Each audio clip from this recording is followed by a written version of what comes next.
chase my own silhouette.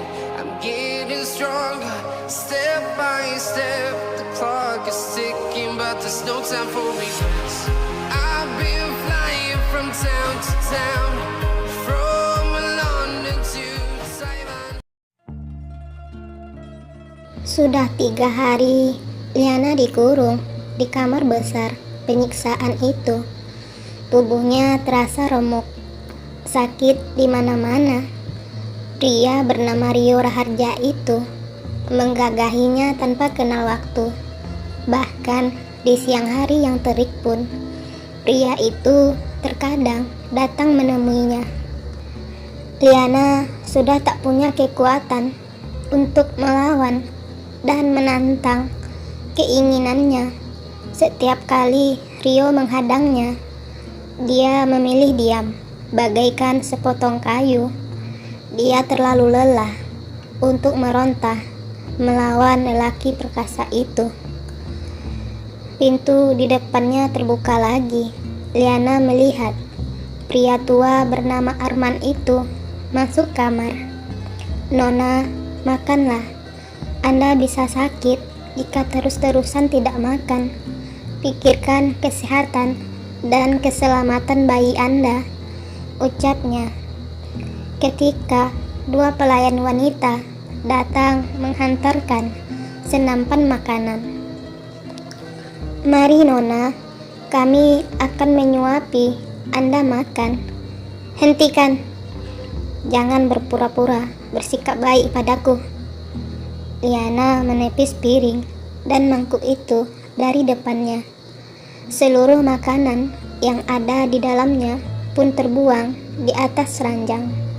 Kaki panjang berkulit putih milik Liana bahkan tak merasakan lagi percikan sup panas yang mengenainya.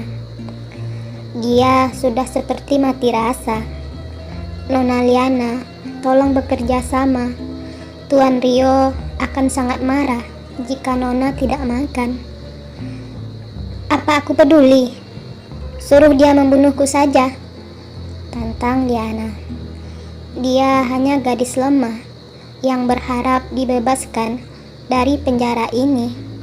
Liana sudah putus harapan, tidak memperdulikan lagi kesehatan diri dan bayi di dalam perutnya. "Kau lelaki egois. Kehidupanku bukan untuk menjadi budakmu. Suruh dia melepaskanku, kumohon." Isak Liana kembali menangis. "Nona, Tuan muda tak mungkin melepaskan Nona. Jika Anda tidak ingin terus-terusan dikurung." Hai.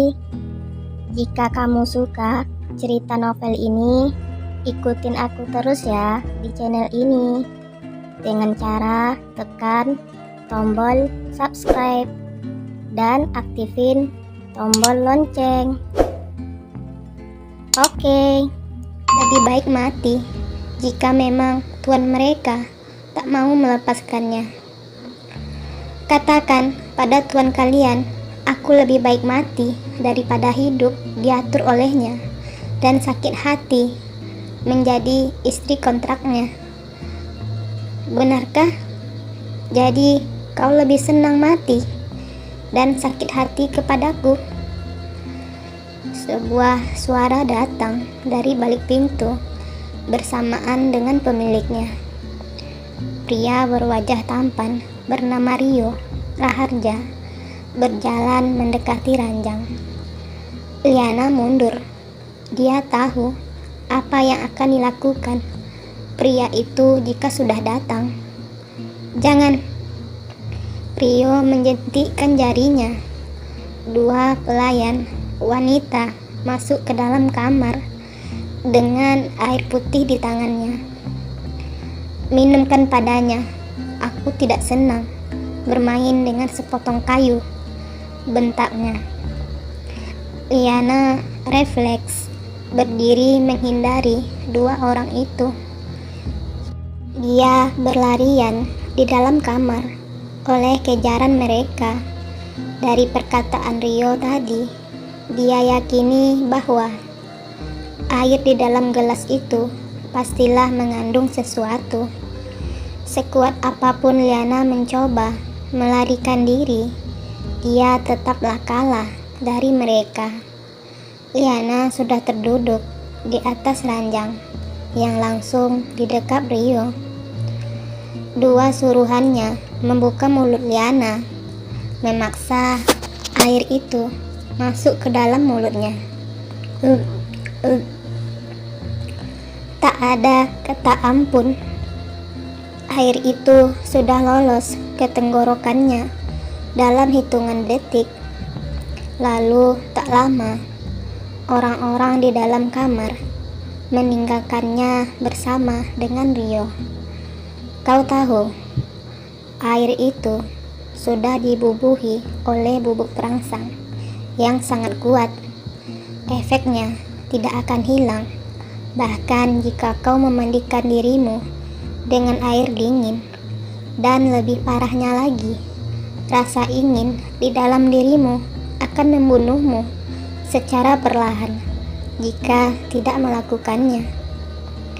Rio melepaskan tubuh Liana dan duduk di atas sofa besar di depan sana. Dia mengamati Liana yang kini memeluk tubuhnya. Katakan, kemana kau menghilang selama 2 hari di pekan yang lalu? Apakah kau pergi menemui lelaki sialan itu? Vonis Rio menatap tajam titik hitam di mata Liana. Api cemburu merasuki pikiran Rio, membuncah, mengaduk-aduk, serta melenyapkan akal sehatnya sejak Liana menggigau menyebut nama Raihan. Perlakuan tak sepantasnya semakin menghujam Liana. Siapa aku bagimu? Hanya sebagai pelariankah? Tatapan Rio seperti ingin menerkamnya. Ataukah kau telah merencanakan semuanya setelah mendapatkan anak dariku? Kau berhak penuh atas hartaku. Namun, diam-diam, tanpa sepengetahuanku, kau masih menjalin hubungan mesra dengan bekas kekasihmu itu. Sial, kekasih, bukan. Lelaki brengsek itu, umpat Rio, memukul kuat meja di depannya. Buku-buku tangan mengambang di ujung jari Rio. Liana terngungu, tubuh gemetaran, bercampur takut mendengarkan ucapan Rio. Mataku selama ini telah tertutup karena melihat kecantikanmu, terlalu memanjakanmu. Nyatanya apa yang dikatakan papaku ada benarnya. Kau mau menikahiku hanya semata karena uang, kan? Rio tersenyum hambar. Liana menelan saliva, berusaha menahan air mata yang hendak luruh. Hati remuk, jantung berdetak kencang. Perkataan Rio sangat menusuk ulu hatinya. Ya, benar. Aku tidak pernah menginginkanmu. Aku sangat terpaksa menikah denganmu, hanya mengharapkan hartamu. Kau lelaki bodoh, tidak bernyali, tidak mengetahui bahwa aku telah pergi menemui lelaki lain, ucap Liana tak kalah kuat. Liana terpancing emosi, merangkai kata yang jauh dari fakta. Berapa uang yang kau mau? Katakan. Aku akan memberikan berapa yang kau inginkan. Anggap saja bayaran ini upah kau telah bersusah payah melayaniku dan hamil anakku. Setelah anak itu lahir, kau bebas mengakhiri hubungan bodoh perkawinan kontrak penuh sandiwara ini. Tubuh Rio terasa melayang, pandangan terasa buram. Hati remuk mendengar jawaban yang keluar dari mulut Liana. Rio awalnya hanya berniat memancing Liana agar mau jujur, membuka diri untuk berterus terang kepadanya. Namun, itu jawaban yang dia dapatkan.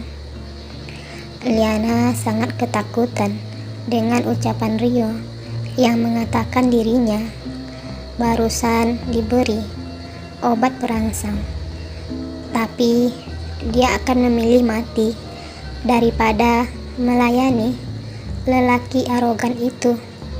Ataukah dia memberiku racun agar mati karena dendam kepadaku? Baiklah, mari kita lihat seperti apa yang kau akan memohon kepadaku. Bukankah barusan kau berucap tidak menginginkanku? Rio kemudian membaringkan tubuhnya di sofa. Liana mulai merasakan efek obat yang dikatakan oleh Rio. Bukan hanya panas, tubuhnya juga mulai mengeliat tak terkontrol. Rasa aneh di dalam dirinya meronta-ronta, pahanya menjepit, tangannya bergerak liar, menyentuh setiap inci dari kulitnya, menginginkan sentuhan seperti ini. Obat gila apa yang diberikannya kepadanya? Pikirannya juga mulai bermain kotor, berharap Rio datang menggagahinya. Apa yang kau lakukan padaku? Kenapa aku jadi begini? Jerit Liana frustasi. Kau lelaki kejam, tak puaskah selalu menyiksaku? Oke, jiwa Liana. Hampir 1 jam dia seperti cacing kepanasan di dalam kamar itu. Rio masih setia menontonnya tanpa sedikit pun berniat maju ke arah Liana. Dia benar-benar melakukan apa yang dikatakannya tadi. Arman kemudian datang membawa 3 lembar kertas berwarna putih dan 1 pulpen. Nona, jangan keras kepala. Jika Anda tak mau menandatangani kertas ini, Anda sendiri yang akan dirugikan. Tuan Muda berkata akan meringankan hukuman Anda jika menandatangani kertas ini. Jika tidak, dia akan membuangmu ke jalanan. Apa Nona tak kasihan pada tubuh sendiri dan bayi di kandungan? Perkataan itu masih berusaha dicerna Liana, meski dirinya sudah semakin menggila. Kedua tangan harus dirapatkan, saling mencengkram agar Arman tak melihatnya meraba tubuh sendiri. Jika dia membuangku ke jalanan dengan kondisi ini, akan berapa banyak laki-laki yang akan melecehkanku? Pikir Liana. Efek obat itu semakin kuat. Dia bahkan mulai berpikir ingin menerkam Arman, lelaki tua yang masih berdiri di depannya. Beruntung masih ada sedikit kesadaran yang memaksanya untuk tetap bertahan. Suruh dia membunuhku, jawab Liana, memaksa kesadaran yang masih tersisa sedikit. Matanya tajam membalas tatapan Rio.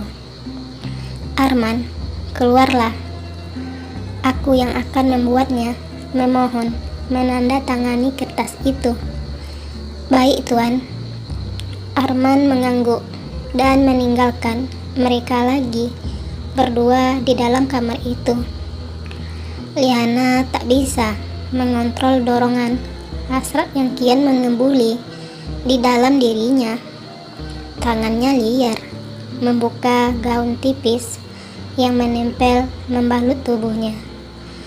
Liana bahkan tak punya rasa malu lagi diperhatikan Rio dari cara menggila, mendesah oleh dorongan hasratnya sendiri.